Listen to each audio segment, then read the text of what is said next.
Everyone. तो आज जीवन विद्या का जो हमारा सेशन है उसको प्रार्थना से शुरू करते हैं हर बार की तरह। तो सबसे अनुरोध है कि आप प्रार्थना में जुड़ जाएं। धन्यवाद।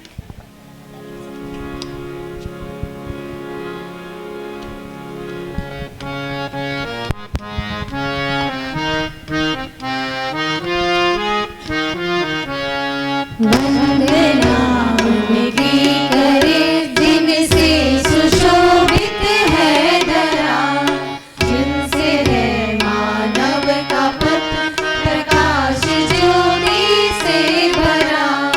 वंदना उनकी करे जिनसे सुशोभित है धरा, जिनसे है मानव का पथ प्रकाश ज्योति से भरा।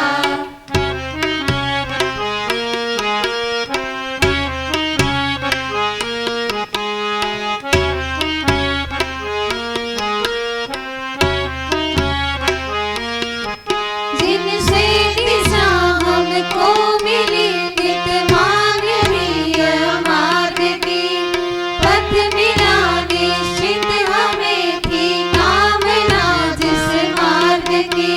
कृतज्ञता से सौम्यता की नित्य आए निरंतरा, जिनसे है मानव का पथ प्रकाश ज्योति से भरा। वंदना उनकी करे जिनसे सुशोभित है धरा।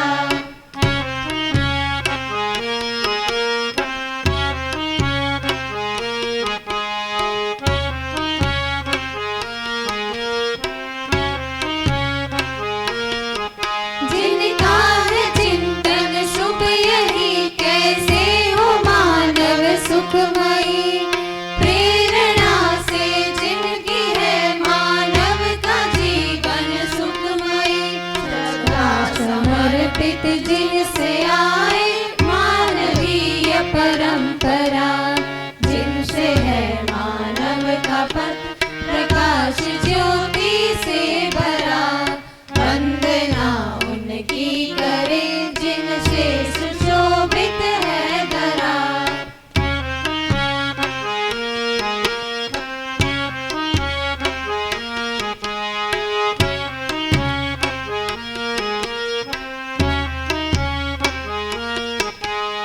सबके सुख की कामना ले रहती जिनकी कल्पना, निकली जिनसे मानवीय पथ हेतु निश्चित योजना। पूजता उन हेतु जिनसे है सुसज्जित सुंदरा, जिनसे है मानव का पथ प्रकाश ज्योति से भरा। वंदना उनकी करे जिनसे सुशोभित है धरा, जिनसे है मानव का पथ प्रकाश ज्योति से भरा। प्रकाश ज्योति से भरा, प्रकाश ज्योति से भरा। भूमि स्वर्ग ताम्यातु, मानवो यातु देवता। धर्मो सफलतां यातु, नित्य यातु शुभोदया। नित्य यातु शुभोदया, नित्य यातु शुभोदया।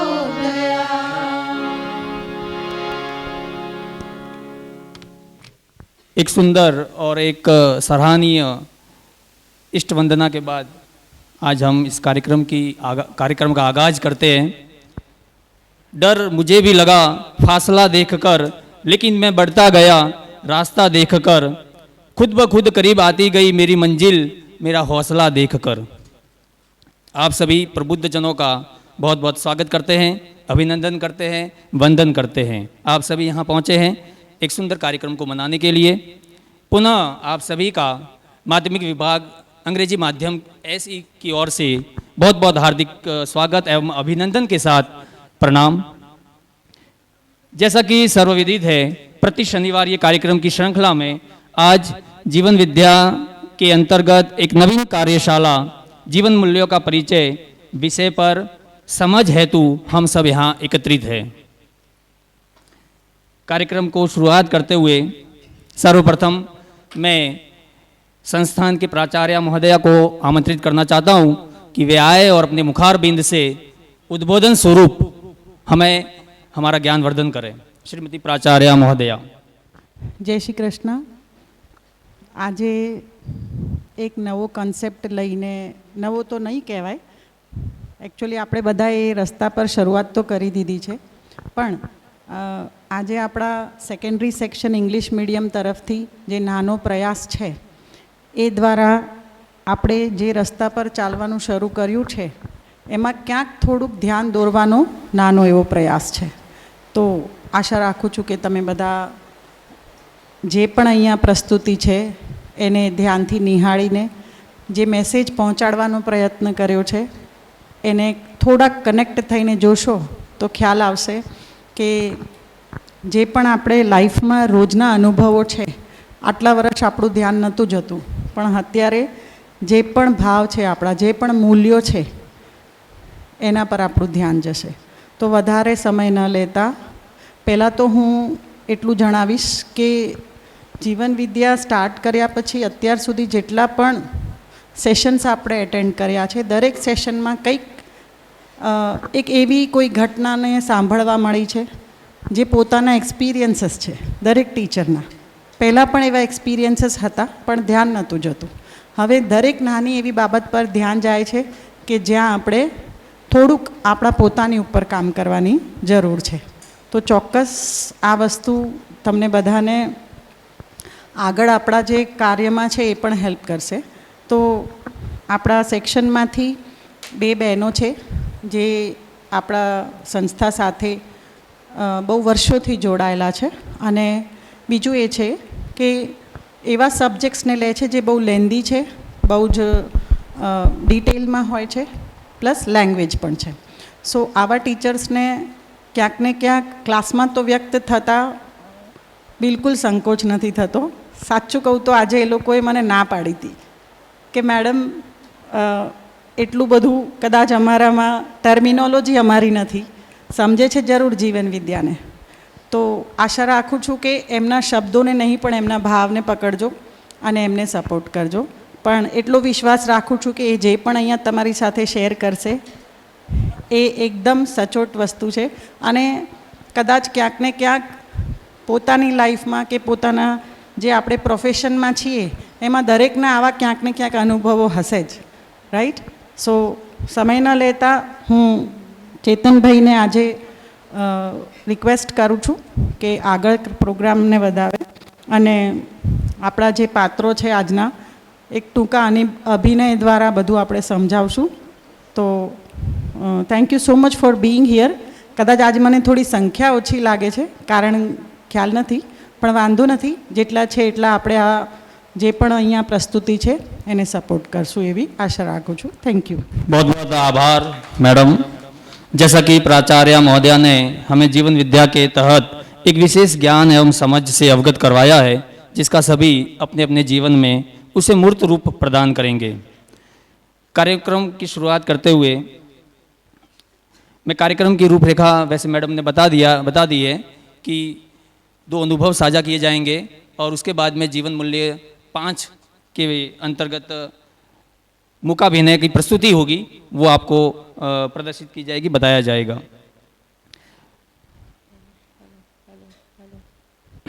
मैं आपके समक्ष एक महत्वपूर्ण मूल्य पर ध्यान आकृष्ट करना चाहता हूँ, और वह है समझ.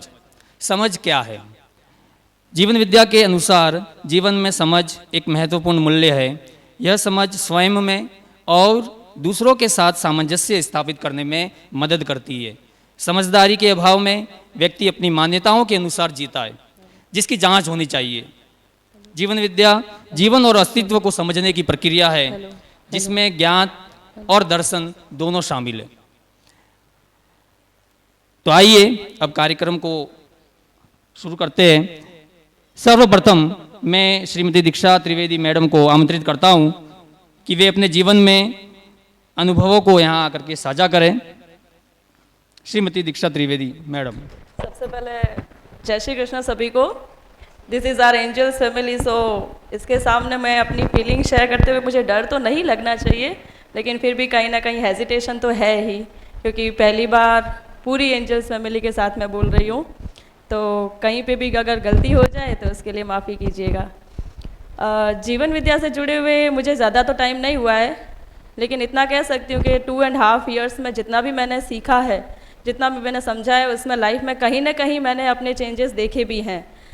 शुरुआत में मैंने जब एंजल्स ज्वाइन करी थी, उसी ईयर में पहले ही अप्रैल में पहला सेशन था, और उसी सेशन से मुझे उसमें तो लिटरली कहूँ तो मुझे बहुत नींद आती थी कि क्या चल रहा है। Morning to 5 o'clock, how to sit at a place continue, तो बहुत प्रॉब्लम होती थी। लेकिन फिर भी कहीं ना कहीं थोड़ा सा कुछ ऐसे वर्ड्स थे, एंगर कंट्रोल, जो मेरी लाइफ में बहुत ज़्यादा चेंजेस लेके आया। और उसका बेस था वो जीवन विद्या का फर्स्ट टॉपिक था संवाद। पहले तो संवाद वर्ड ही नहीं पता चला ये होता क्या है।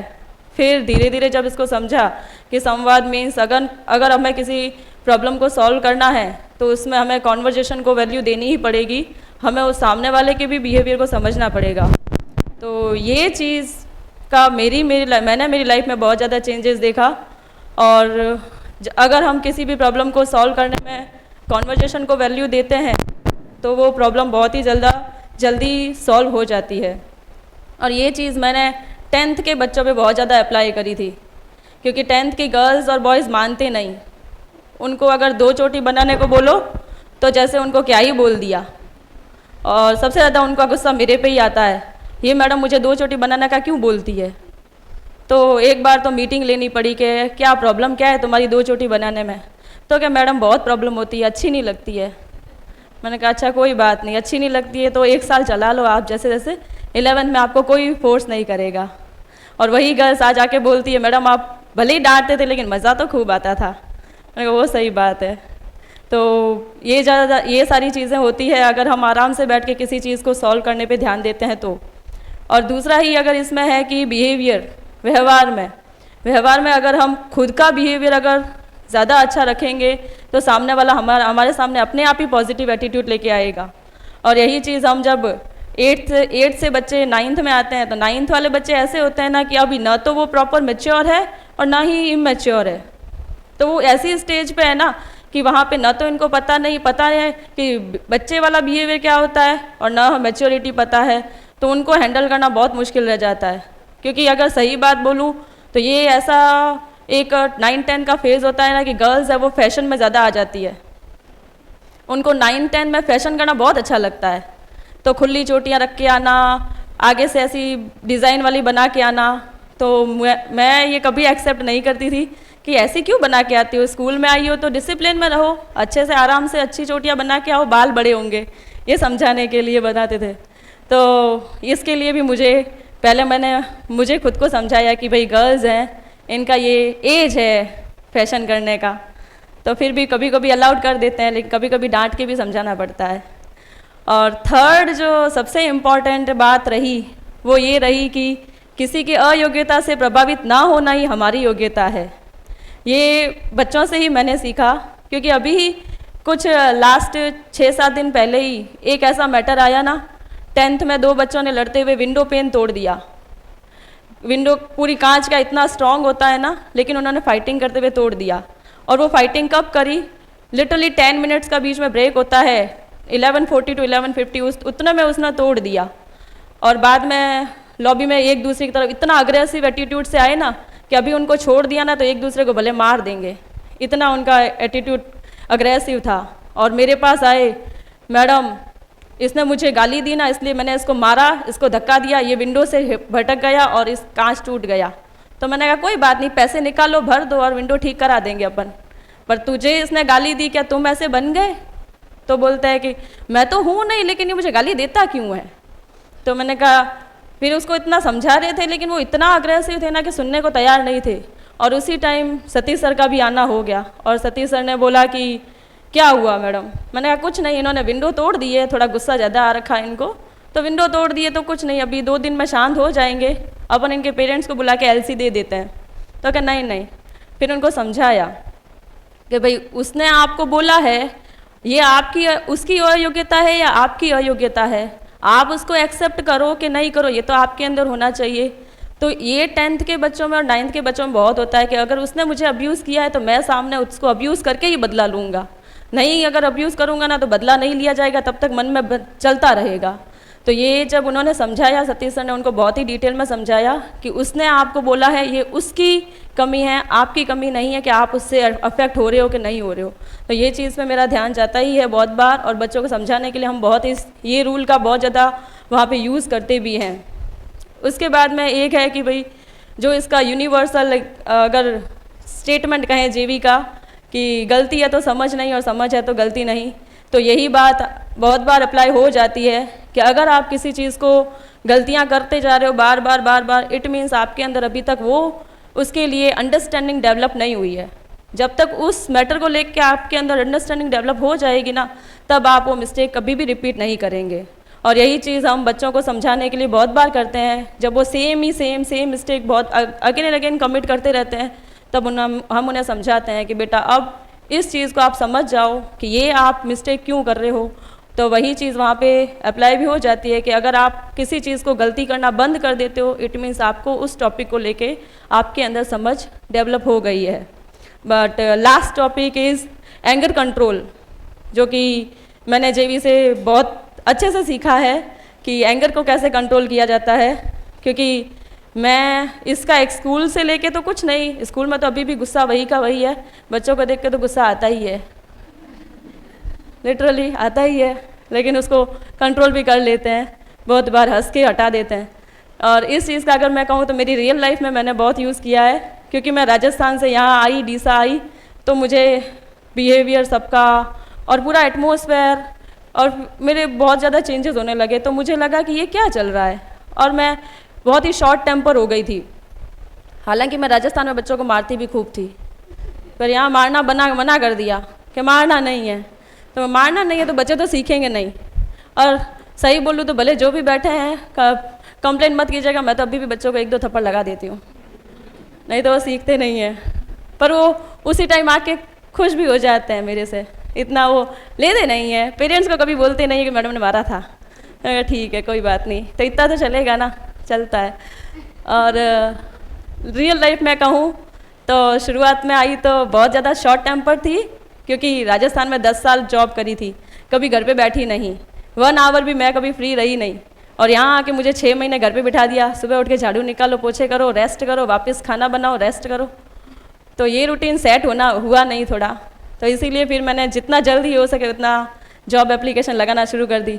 गवर्नमेंट नहीं तो ही प्राइवेट ही सही, कर तो लेते हैं। फिर जाके किया तो एंजल्स में मिल गया अच्छा खासा, और फैमिली भी बहुत अच्छा मिल गया था।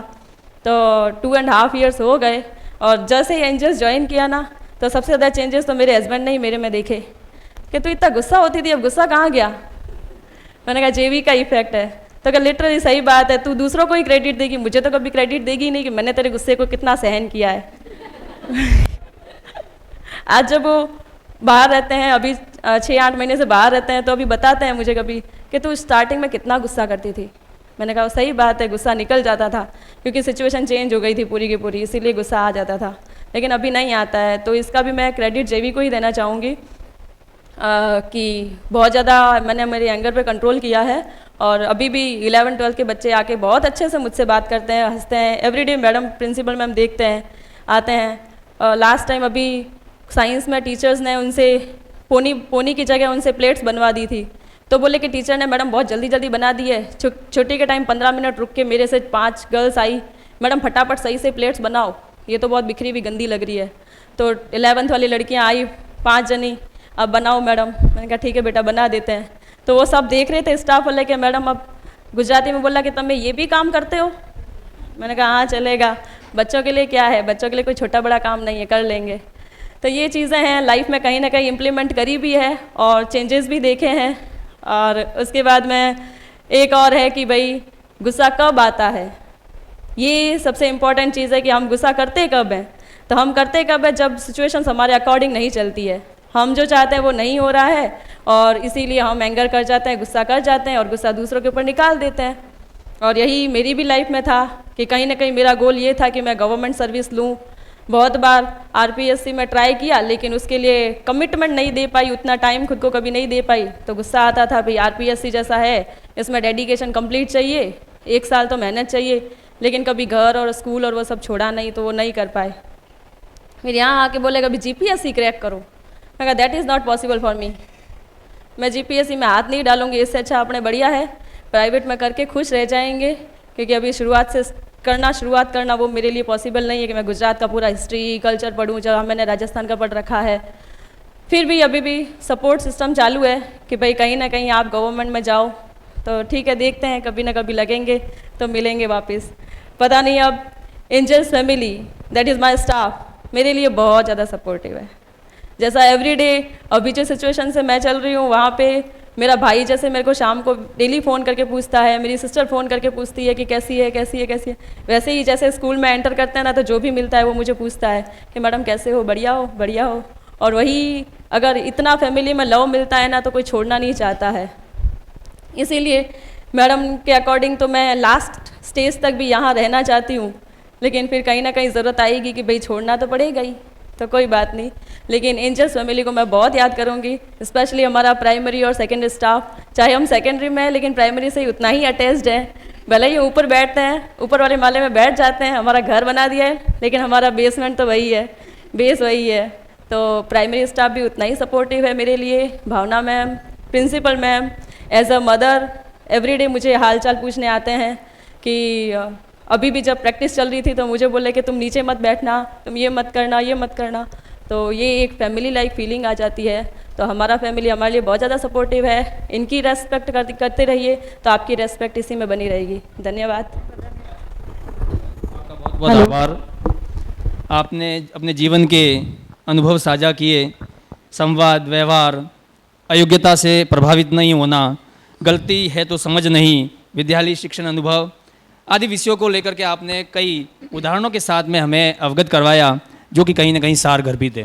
तो जीवन में 1 मिनट इंटरफियर करूंगी, सॉरी। आप सबको लगता हुआ कि मैडम क्यों बोल रहे लास्ट स्टेज तक, आप सबको बता दूं कि ये अभी माता बनने वाली है, तो उस केस में उनका इतना केयर यहाँ पर हम भी रखते हैं, और इसी भाव से कि भाई आज वो बेटी है ना, यहाँ पर ये प्रैक्टिस कर रही थी ना, उसने जो रोल स्वीकार किया, आप भविष्य में देखेंगे उसमें कहीं ना कहीं ऐसा कुछ है। तो मैंने कहा आप मत करो, बट शी टोल्ड के नहीं मैडम मुझे एक मौका दो। तो वो जब सबका साथ देने का भाव होता है ना, तभी कोई भी रिस्क लेने के लिए इंसान तैयार होता है। तो आज उस संदर्भ में वो बात कर रहे थे। काफ़ी अच्छे इनके अनुभव है।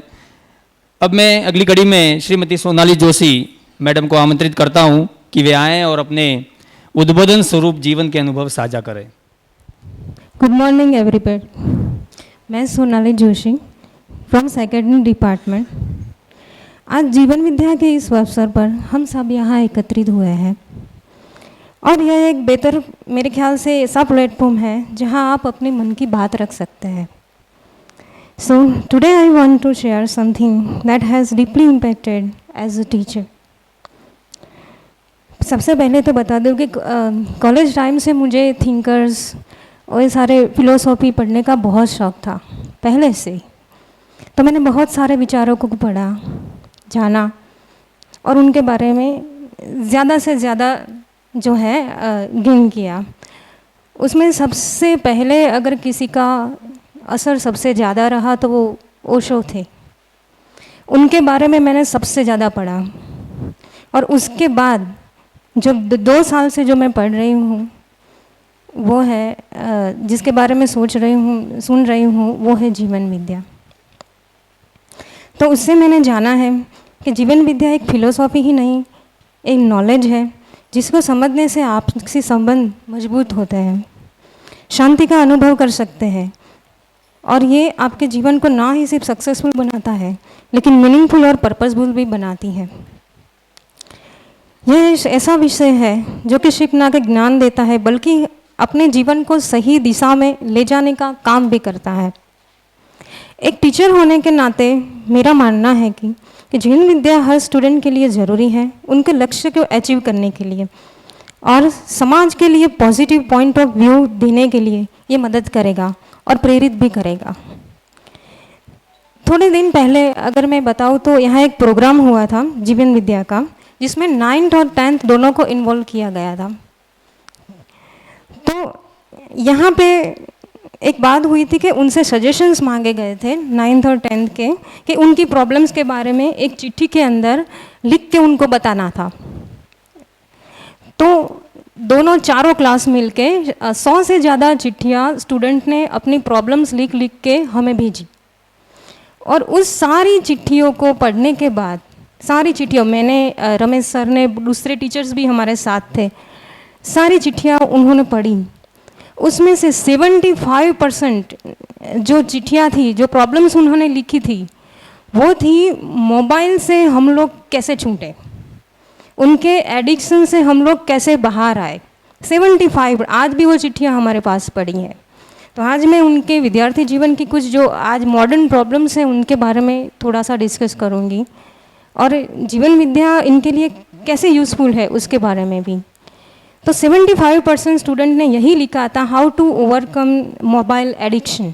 एडिक्शन का मतलब एक नशे की तरह कि वो लोग उसमें इन्वॉल्व हो रहे, वो खुद भी जानते हैं वो कौन सी परिस्थिति में फंसे हुए हैं, क्योंकि उन्होंने खुद ही लिखा है कि हम उससे बाहर निकलना चाहते हैं। उन्होंने ये भी लिखा है कि सब हमें सलाह देते हैं कि अरे मोबाइल बंद करो, पेरेंट्स देते हैं, टीचर्स देते हैं, सबके सब देते हैं, लेकिन कोई ये नहीं बता कि उससे बाहर कैसे निकलना है। तो ये 75% मैंने देखा और समझा। फिर जाके बाकी के जो 25% थी वो डिप्रेशन, स्ट्रेस, पढ़ाई में मन नहीं लगना, ये सारी थी। तो मैंने सोचा कि क्यों ना जाकर उनसे ये बात की जाए 9th स्टैंडर्ड में सबसे पहले। तो उन्होंने इस बारे में बताया और मैंने सोचा भी, इनसे बारे में काफ़ी डिस्कशन हुए। तो मुझे लगा कि कहीं ना कहीं इसको दूर करने के लिए जीवन विद्या उनके ऊपर अप्लाई करनी बहुत ज़रूरी है। क्योंकि क्या कारण है कि ये लोग छोड़ नहीं पाते हैं, इनके क्या फैमिली से वो लोग इतने दूर हो गए कि वो बात नहीं कर पाते। उनको भी पता है कि ये प्रॉब्लम है और वो उनसे जूझ रहे हैं। तो क्या इतना डिस्टेंस हो गया है फैमिली में कि वो सिर्फ मोबाइल को ही बेस्ट फ्रेंड बना के बैठ गए हैं, सारा टाइम उनके पास ही वो शेयर करते हैं।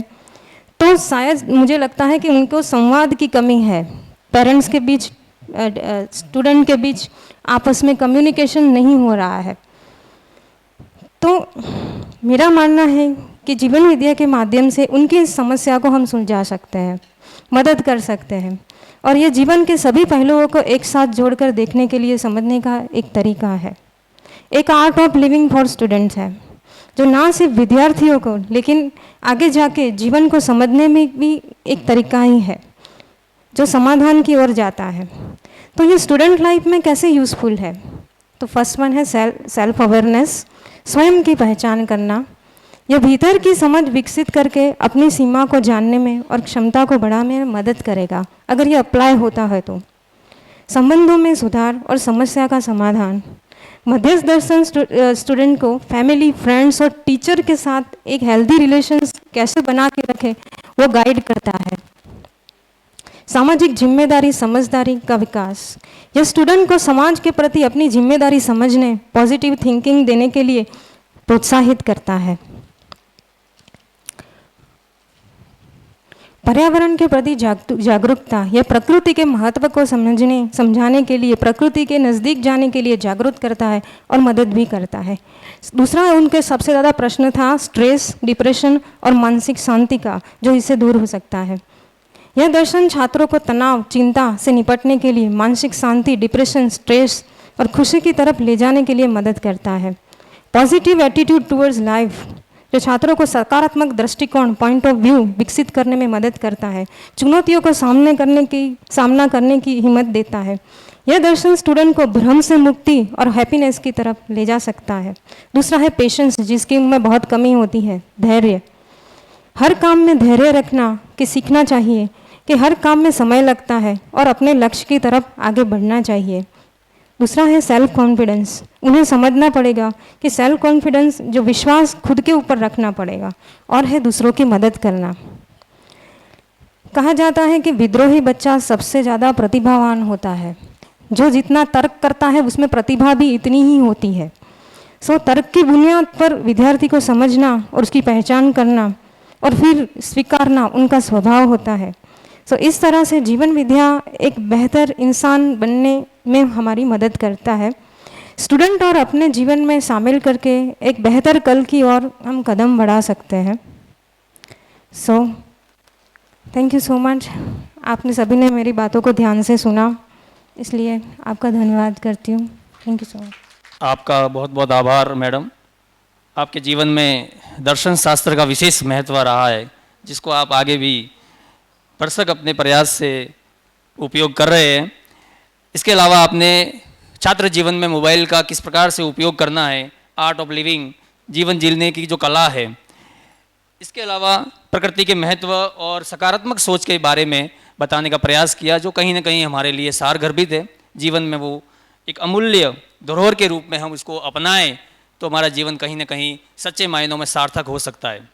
इसी को आगे बढ़ाते हुए अगली कड़ी में मैं आमंत्रित करता हूँ श्रीमती सोनल पंचाल, श्रीमती दीक्षा त्रिवेदी एवं श्रीमती सोनाली जोशी मैडम को कि वे आएँ और अपने मूकाभिनय द्वारा अपनी सुंदर प्रस्तुति देवे।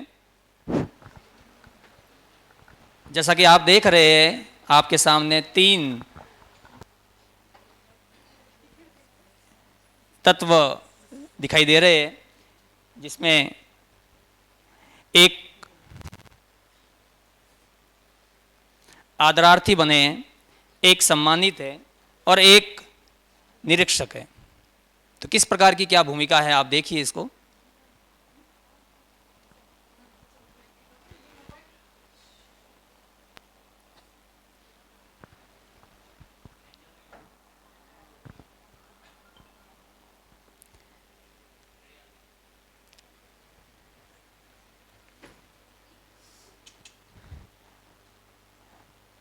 यहाँ आदरार्थी और सम्मानित एक दूसरे की क्षमताओं को, गुणों को और उनके अस्तित्व को समझ रहे हैं और मूल्यांकन कर रहे हैं। निरीक्षक अपने निरीक्षण का कार्य कर रहे हैं और काफ़ी अच्छे रोचकता के साथ में अपनी भूमिका को अदा भी कर रहे हैं।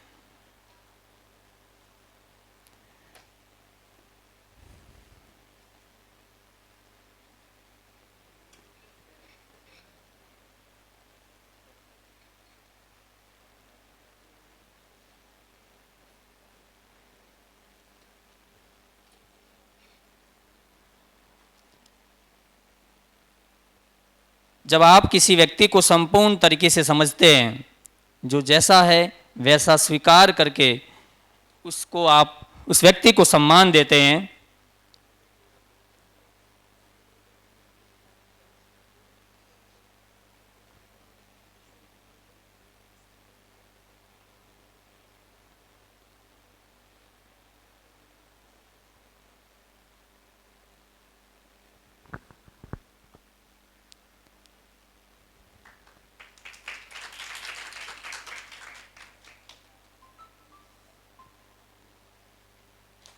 तो सम्मान की प्रस्तुति जो जीवन का मूल्य है। आप सभी का बहुत बहुत आभार। तो प्रस्तुत जो मूकाभिनय दर्शाया गया, आपके समक्ष जो प्रस्तुत किया गया, इसके अंतर्गत कहा जा सकता है कि सम्मान कोई दिखावा नहीं, परंतु एक आंतरिक प्रक्रिया है। सिर्फ नमस्ते कहकर पैर छूना सम्मान नहीं होता, परंतु व्यक्ति के अस्तित्व को समझकर स्वीकार करना ही सम्मान है। तो इस प्रकार से काफ़ी सराहनीय प्रस्तुति। इसी की अगली कड़ी में मैं आमंत्रित करता हूं श्रीमती ज्योत्सना ठक्कर एवं श्रीमती गीता सुथार मैडम को कि वे आएं और अपनी मूकाभिनय की प्रस्तुति देवें। जैसा आप देख रहे हैं, व्यक्तिगत और व्यवस्था दो महत्वपूर्ण जो तत्व है आप देख रहे हैं। तो किस प्रकार से इनके बीच संयोजन होता है, संबंध बनता है।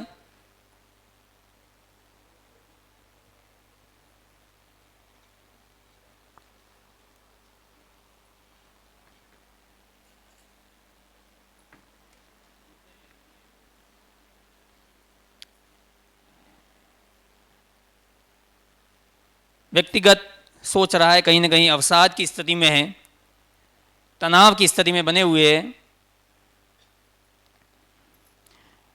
व्यवस्थाओं को समझने में कहीं ना कहीं नासमझ हो रहे हैं।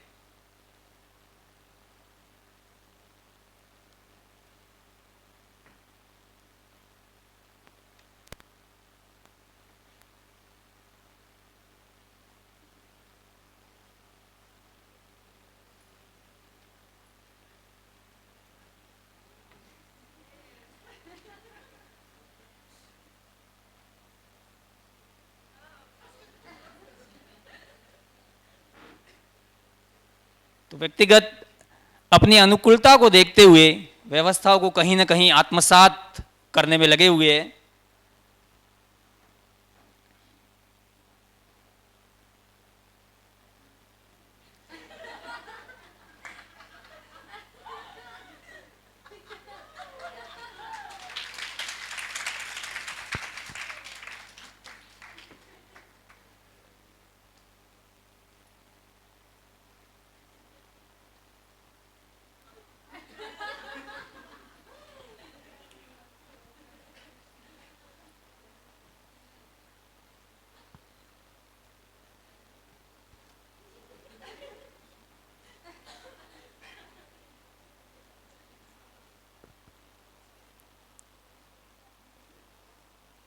व्यक्तिगत आश्चर्य और संतोष के भाव के साथ व्यवस्था को समझने में लगा हुआ है।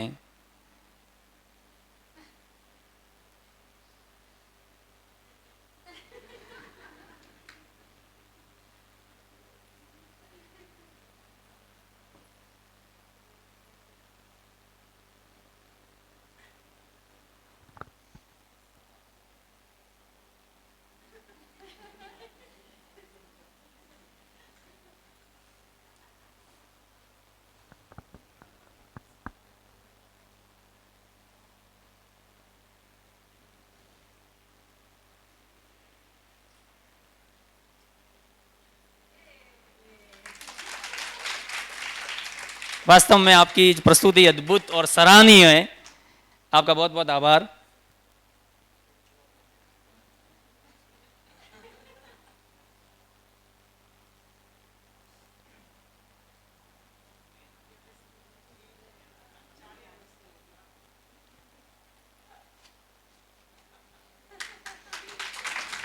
तो इस प्रकार से हमने देखा कि व्यक्तिगत ने व्यवस्थाओं को अपने अनुकूल बनाते हुए उसको समझ लिया है कि कहीं ना कहीं वो मेरे लाभ के लिए है, लाभप्रद है। तो काफ़ी अच्छी और सराहनीय सुंदर प्रस्तुति आपके सामने प्रस्तुत हुई। वाकई में काफ़ी तारीफ है। इसी क्रम में अगली कड़ी में मैं प्रस्तुत करने जा रहा हूँ। अब मैं आमंत्रित कर रहा हूँ श्री राजेश खंडेलवाल सर को कि वे आएँ और अपने मूकाभिनय की मनमोहक प्रस्तुति देवे। तो बहुत बहुत धन्यवाद, सभी धन्यवाद के पात्र। तो चलिए हम देखते हैं एक मूकाभिनय।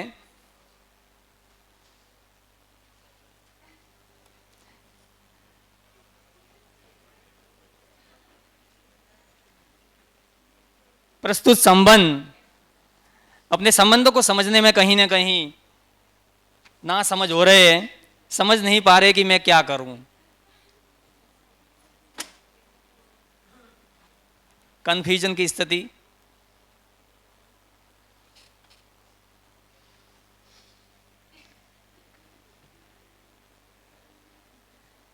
हाल बेहाल है।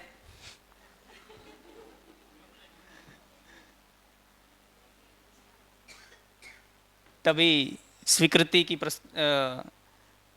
का प्रवेश होता है। स्वीकृति से संबंध बनने के लिए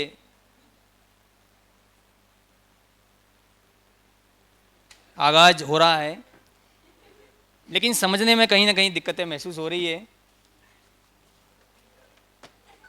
अंत में संभल गए हैं।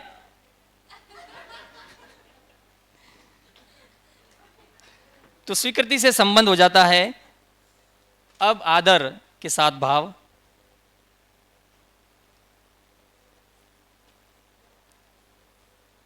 तो जब संबंध में स्वीकृति आ जाती है तो आदर का भाव भी साथ में आता है अंत में विश्वास।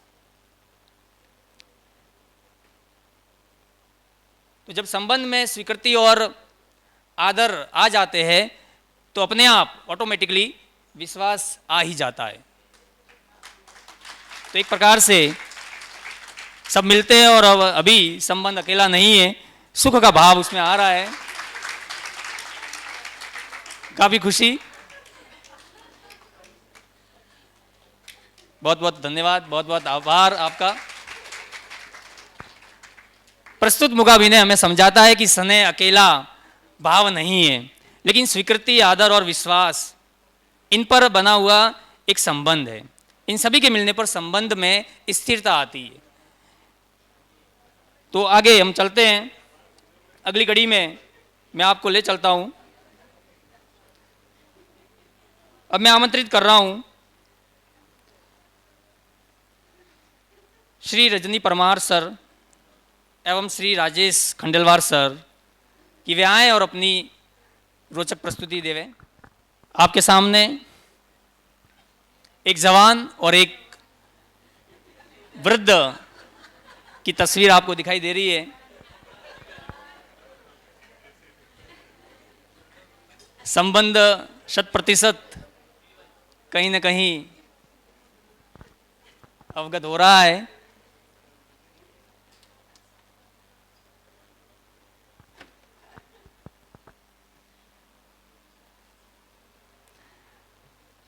युवा तनाव में है, वह श्रद्धा को पकड़ने का प्रयास करता है।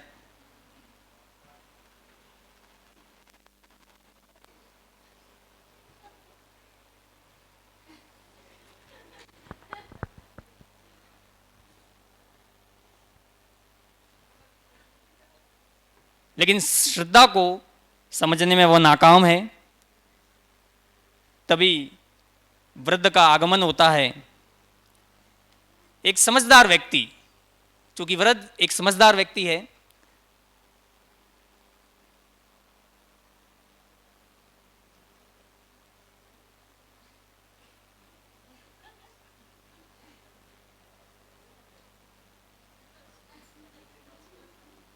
समझाया जा रहा है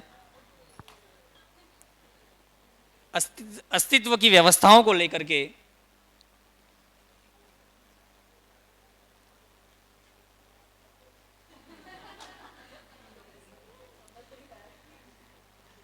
लेकिन समझने में वापस नाकाम और स्थिति आती है, सफल होते हैं। जहां पर अस्तित्व की स्थिरता देख रहे हैं, समझ रहे हैं, उनके अस्तित्व को महसूस कर रहे हैं, तो अंत में हम देखते हैं कि युवा अब समझ चुका है, क्योंकि वृद्ध का सानिध्य उसको मिल चुका है।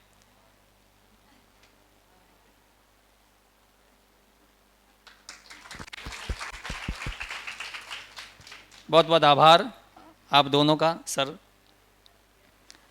अब मैं अगली कड़ी में श्री कौशल त्रिवेदी एवं श्री सूर्य अनावड़िया सर को आमंत्रित करता हूं कि वे आएं और अपनी मूकाभिनय की प्रस्तुति देवें।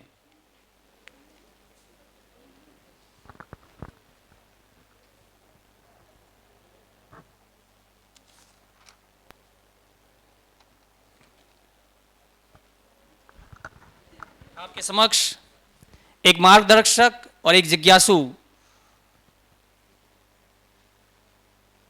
जिज्ञासु अपनी मनोवृत्तियों को लेकर के कहीं ना कहीं पीड़ित है, समझ नहीं पा रहे हैं, शंका में बने हुए हैं।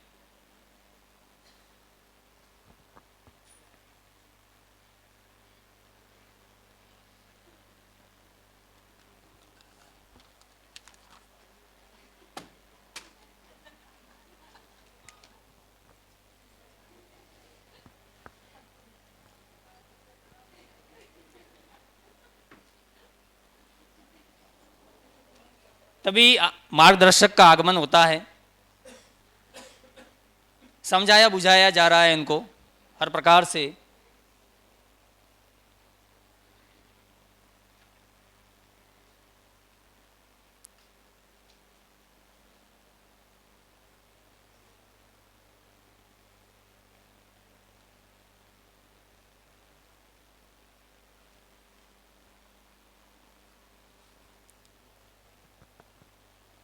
समझ धीरे धीरे विकसित हो रही है, अब लगभग समझ विकसित हो चुकी है और अंततः दोनों मिल रहे हैं।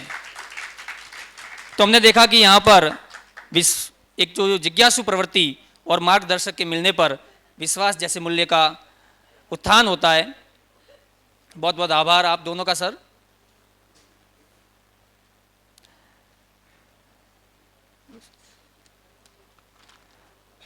अब मैं आमंत्रित करता हूँ हमारे सुपरवाइजर सर श्री रमेश जी माली कि वे आएँ और अपने मुखारबिंद द्वारा उद्बोधन स्वरूप हमारा ज्ञानवर्धन करें।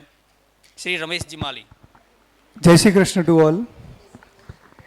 આજની આ જે પ્રસ્તુતિ હતી એમાં પાર્ટિસિપેટ કરનાર દરેક લોકોને અભિનંદન। ખૂબ જ ઉત્કૃષ્ટ પ્રસ્તુતિ કરી છે અને આ પ્રસ્તુતિમાં પ્રત્યક્ષ અને પરોક્ષ રીતે ભાગીદાર થનાર અને સહયોગ કરનાર આ સૃષ્ટિના ચારેય અવસ્થાઓનો હું આભાર વ્યક્ત કરું છું, તેમની પ્રત્યે કૃતજ્ઞતા વ્યક્ત કરું છું।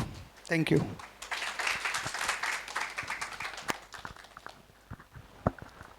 ખાસ તો એટલું જણાવું છે કે નાના સરખા એક મિનિટના માઇન્ડ દ્વારા જેટલી સમજ આ લોકોમાં ડેવલપ થઈ છે કે આપણામાં ડેવલપ થઈ છે એને તમારા સુધી પહોંચાડવાનો પ્રયત્ન હતો।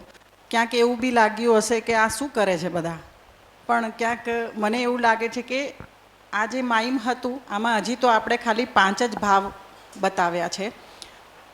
આમ તો અવસ્થામાં આમ જોવા જાવ તો 9 ભાવ છે, રાઈટ, અને 4 અવસ્થાઓ, એટલે એને ધ્યાનમાં રાખીને હજી આપણે જે બાકીની અવસ્થાઓ છે એ પણ આપણે આગળ જોઈશું, મૂલ્યો જોઈશું, સોરી।